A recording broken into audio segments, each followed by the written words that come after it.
Hey everybody, it's Mackenzie and welcome back to the channel. Today I am going to be canning some chicken bone broth in quart jars using my Carey pressure cooker slash slow cooker slash rice cooker.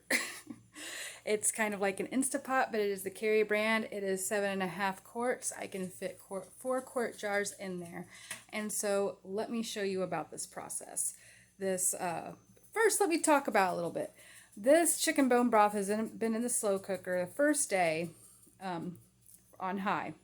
I roasted the bones on parchment paper in the oven for 45 minutes at 400 degrees Fahrenheit. And then I stuck them in the broth. I used filtered water, turmeric, ginger, garlic, scraps, fresh garlic too, onions, onion scraps, celery scraps. What else did I put in there? My garlic scapes, mushrooms, a small carrot I picked out of the garden because it wasn't ready yet. I just threw that in there, and some carrot leaves too. And of course, salt and pepper. You want to always use black pepper with turmeric. It helps you get the most out of those benefits. Turmeric is an antifungal. It's good for anti-inflammatory, and it has got anti-cancer properties to it. So, and apple cider vinegar. I put about 1/4 cup of apple cider vinegar in there to help break down the bones so you could get the marrow and the collagen out of it. So now let me show you what's next. Okay, so I have my broth here, and I'm going to use some of this broth for the chicken rice soup I'm going to make tonight for dinner. I decided I'm going to make that again. I already got the broth out, why not? So I got a small stainless steel bowl here, or a medium-sized one, with my strainer in it, and the holes, let me see if I'm picking this up on camera or not. The holes are not very big. I'm trying to get the chunks out of there. Don't mind my old crock pot. It is just stained all over on the outside. This liner comes out and it gets thoroughly washed every single time. What am I doing? Being goofy, like normal.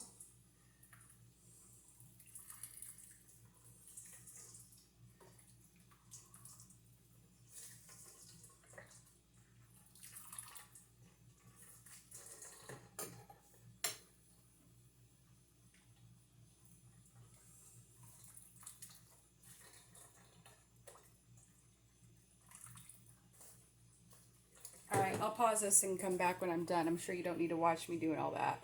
Okay, that's the first part of my filtration that I do. And then I have this small colander that I could sit on top of my funnel here and strain some more out into it. And so that's what I'm getting ready to do.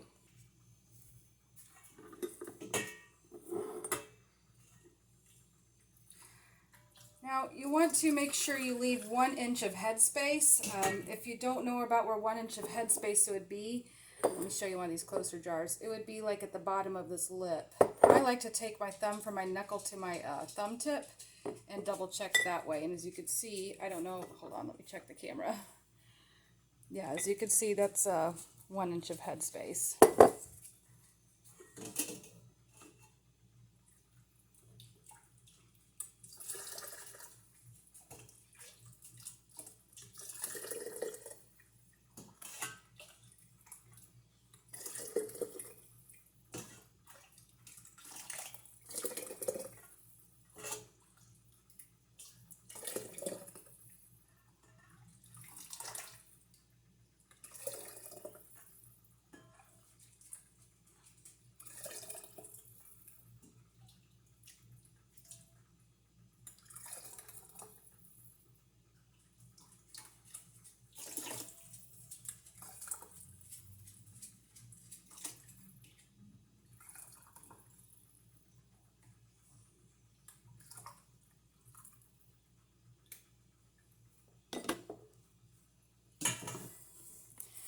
Alright, so that's what it looks like, and then I'll show you the rest of the process after I get the rest of these filled up.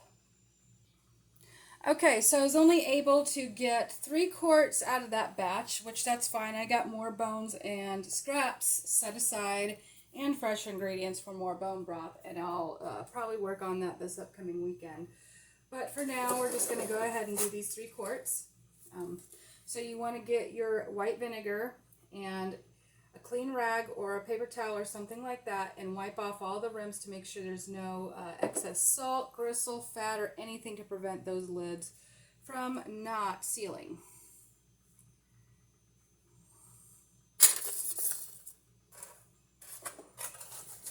Okay, and then just stick your lids and bands on, finger tight. You don't want any wrist action in there at all.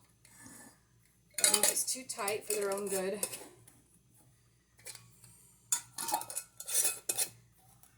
Alright, now we take the clawy thingy, aka the can gripper, and what just happened here? Hang on.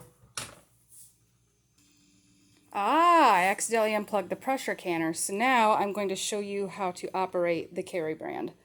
I'm going to choose pressure cook, and I'm going to set the time for 30. It would be 30 minutes for processing quarts, canning bone broth, and 25 for quarts, 20 for pints.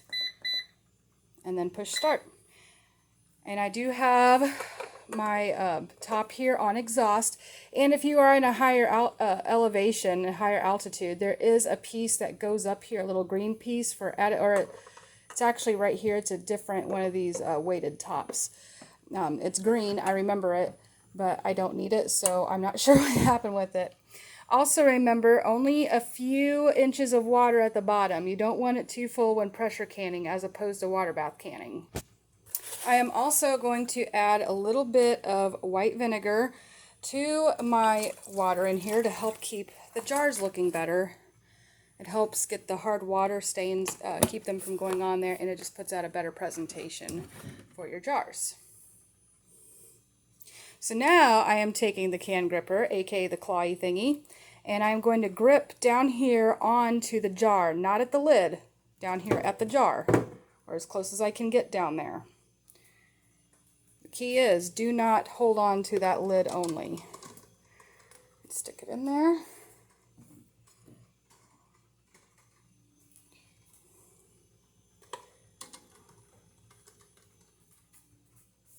One more.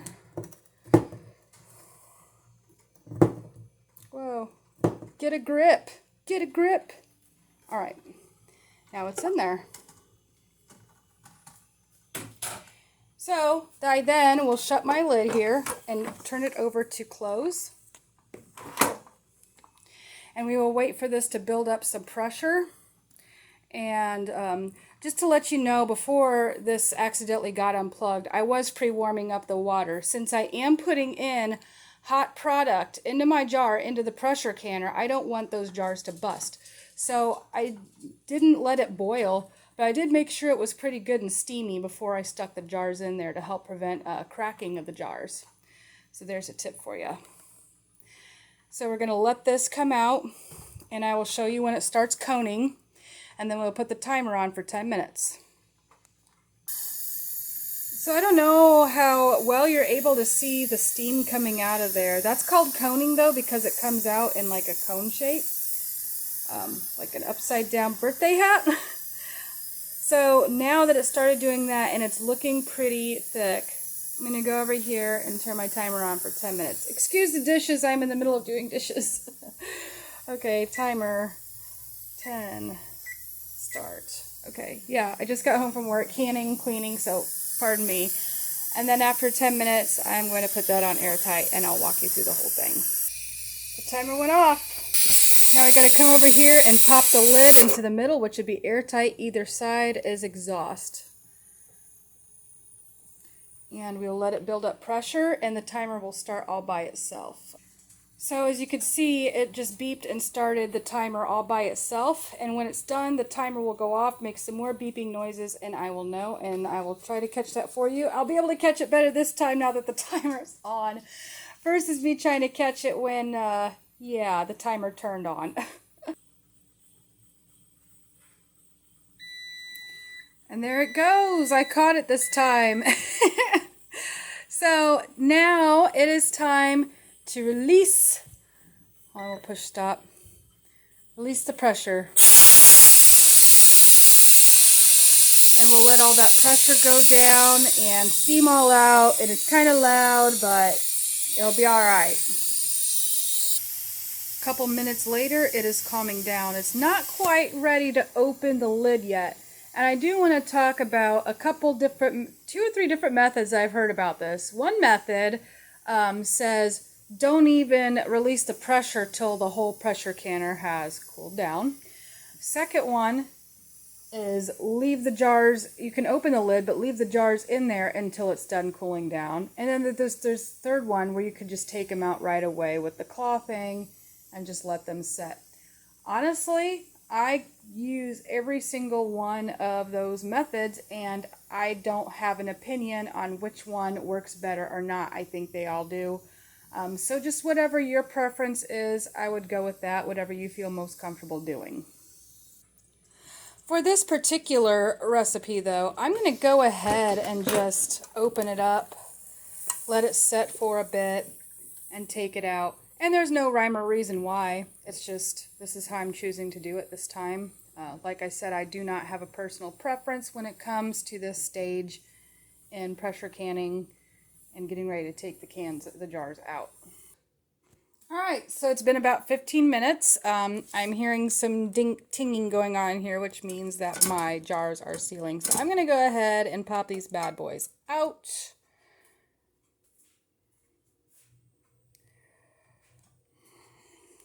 I'm going to make sure to leave some space in between the jars so they can get good airflow to cool off properly.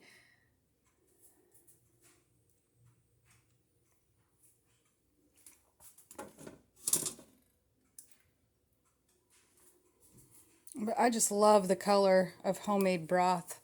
You don't get that in store-bought stuff. It looks so good and it tastes good. Ryan really likes it. He loved it when I made I made more bean soup, and he really appreciated how it made him feel. He said he slept like a baby that night. It just made him feel relaxed and comforted, and that's exactly why I do this. Not only for the health benefits, but for the feel-good inside. And it's cheap. It was all scraps. Well, most of it. But I encourage you to go out and try to make, different things. Bone broth would be a good thing. You can't really mess that up. You stick in what you like, leave out what you don't. I encourage people to start canning things. I know that sounds super scary to some folks because there's some old stories about pressure canners exploding, but modern day pressure canners have more safety on them. They're more regulated. Do not be scared to pressure can. And if pressure canning scares you, go with water bath canning. Or find some other way that makes you comfortable to preserve food. Vacuum sealing. Freezer bags are not my favorite. Things tend to get freezer burn in there, but I do use freezer bags on occasion, and I'll make sure I wrap this stuff with butcher paper, especially if it's meat. Because nobody wants to eat freezer burnt meat. It just doesn't taste the same afterwards. So anybody can do this. Anybody that puts in a little bit of time, even if it's lazy, you could still get it done. I got things done in the house and have dinner setting out for tonight while I was doing this. And this was a 3-day process to make the broth, and I just hope you enjoy and you learned something. And I want to let you know that I love you, and so does Jesus. God bless.